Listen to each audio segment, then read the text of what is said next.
Salve camaradas! Bem-vindos ao canal Horizonte Soberano. No vídeo de hoje, vamos explorar o impressionante desenvolvimento da China, desde a Revolução Popular Chinesa até sua atual posição como potência econômica global. Vamos analisar o sucesso chinês como um símbolo do avanço tecnológico e a importância de políticas desenvolvimentistas e protecionistas. Fique conosco para essa análise profunda de um gigante que transformou sua realidade em apenas algumas décadas.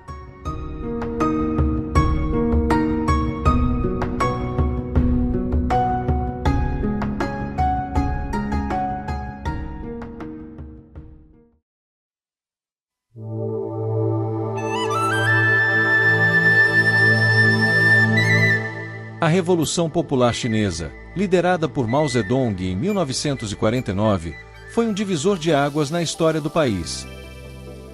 Após décadas de instabilidade, invasões estrangeiras e uma guerra civil devastadora, o Partido Comunista Chinês assumiu o controle do país, prometendo uma nova era de reconstrução, igualdade e desenvolvimento. A primeira prioridade do novo governo foi a implementação de uma série de reformas que visavam transformar uma nação agrária e profundamente desigual em uma sociedade industrial e socialista. Entre as primeiras medidas, a reforma agrária foi fundamental para quebrar o poder dos grandes latifundiários e redistribuir as terras para milhões de camponeses, muitos dos quais viviam em condições de extrema pobreza. A reforma não só ajudou a reduzir a desigualdade, mas também aumentou a produção agrícola e deu ao governo uma base de apoio entre a população rural, que compunha a maioria da população. Nos primeiros anos da República Popular da China, o governo adotou políticas de centralização e planejamento estatal, inspirados na experiência soviética. Foram implementados planos quinquenais para acelerar a industrialização e construir a infraestrutura necessária para modernizar o país. No entanto, esse período também foi marcado por experimentos ousados que resultaram em consequências trágicas, como o Grande Salto Adiante. Esta política, lançada em 1958, buscava transformar a China rapidamente em uma potência industrial, promovendo uma coletivização forçada da agricultura e o incentivo à produção de aço em pequena escala. A má gestão e a falta de planejamento adequado levaram a uma grande crise alimentar, resultando em uma fome generalizada. Apesar desses reveses, a Revolução Popular lançou as bases para o desenvolvimento a longo prazo. Nos anos seguintes, o governo chinês aprendeu com seus erros, ajustou suas políticas e buscou formas mais pragmáticas de modernizar o país. A China começou a abrir suas portas para o comércio internacional de forma limitada, enquanto mantinha o controle centralizado da economia. As décadas seguintes seriam marcadas por uma série de ajustes econômicos e sociais que no futuro transformariam a China em uma potência global. Esses primeiros passos, embora difíceis, foram cruciais para o desenvolvimento posterior da China.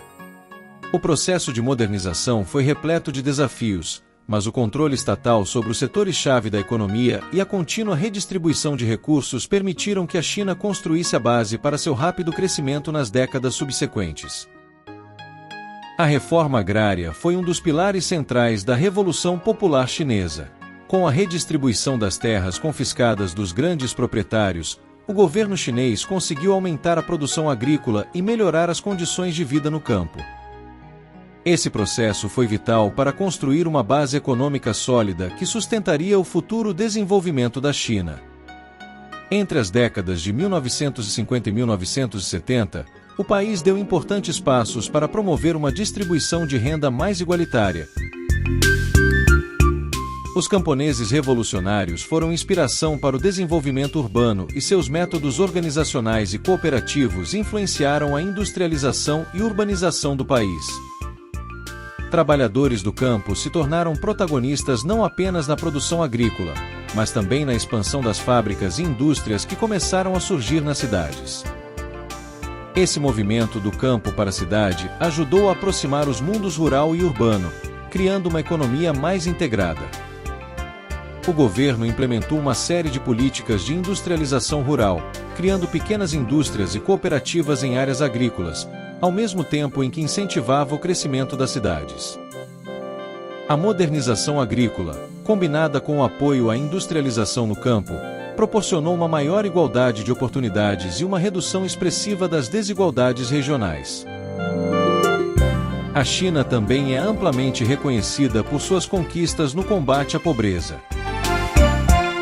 De 1981 a 2021, mais de 800 milhões de chineses saíram da extrema pobreza, um feito sem precedentes na história moderna.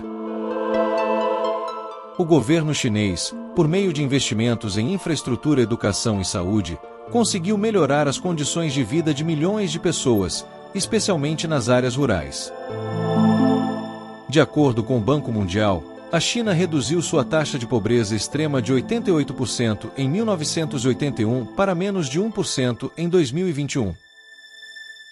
A expectativa de vida na China aumentou para 77,3 anos, refletindo as melhorias nas condições sociais e de saúde.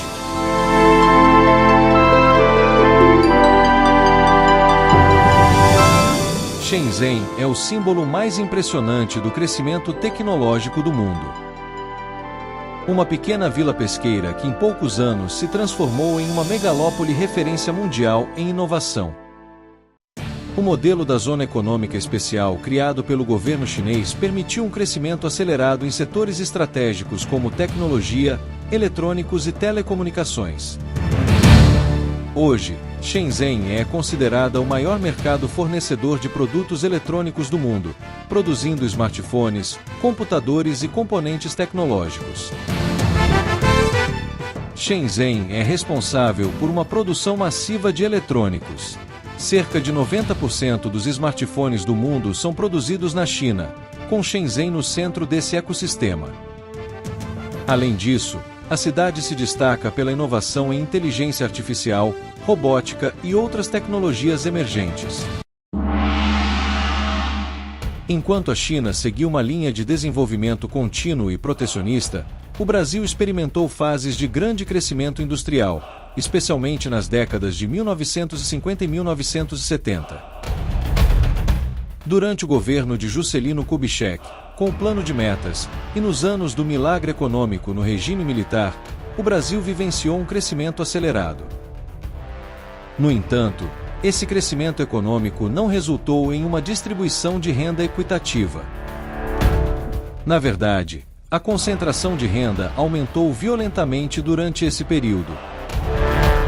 Nas décadas de 50 e 70, a renda se concentrou ainda mais nas mãos de uma elite industrial e empresarial. Em 1970, o Brasil tinha um dos maiores índices de desigualdade do mundo. Enquanto as indústrias e os setores produtivos cresciam, a maior parte da população trabalhadora não via seus salários e condições de vida melhorarem na mesma proporção. A falta de uma política redistributiva adequada e o foco em grandes obras de infraestrutura favoreciam a elite econômica, enquanto as classes mais baixas ficavam cada vez mais prejudicadas. Em contraste, a China, ao longo de seu desenvolvimento, conseguiu realizar uma distribuição de renda mais equilibrada através de políticas de redistribuição e proteção aos trabalhadores rurais e industriais. Enquanto o Brasil focava em obras grandiosas, como a construção de Brasília e grandes estradas, a China investia em educação e saúde para sua população rural e urbana, garantindo que o crescimento econômico também trouxesse melhorias sociais. Embora a China tenha conquistado avanços extraordinários, ela também enfrenta seus próprios desafios. Ainda assim, a China mostra como o planejamento estatal e o desenvolvimento focado podem impulsionar o crescimento de uma nação. O desenvolvimento da China nos mostra a importância de um Estado forte e planejador, comprometido com o bem-estar de sua população e a proteção de suas indústrias estratégicas. O discurso da agenda neoliberal, que defende um Estado mínimo, tem sido uma falácia utilizada por países desenvolvidos para manter as nações periféricas dependentes. Enquanto vendem a ideia de que o Estado é uma barreira para o desenvolvimento, eles próprios mantêm altos níveis de intervenção estatal em áreas cruciais, como tecnologia, defesa, saúde e educação. Os Estados Unidos e outros países desenvolvidos são prova disso, mas atuam massivamente pregando o contrário para perpetuar seu domínio. Cabe a nós reconhecermos essas contradições e construir nosso caminho para um desenvolvimento soberano para nosso país, que una progresso econômico com justiça social, sem sacrificar nossa independência. Espero que esse conteúdo tenha ajudado a entender um pouco mais sobre o desenvolvimento da China e as lições que podemos tirar para o Brasil. Se você gostou do vídeo, não se esqueça de deixar o seu like, se inscrever no canal e ativar o sininho para não perder os próximos conteúdos. Seu apoio é fundamental. E o mais importante, acesse o link na descrição do vídeo e vote a favor do projeto de lei 2957/2024, que declara a desapropriação por utilidade pública da empresa Vibraz, impedindo de ser entregue ao capital e interesses estrangeiros. Um forte abraço e até a próxima!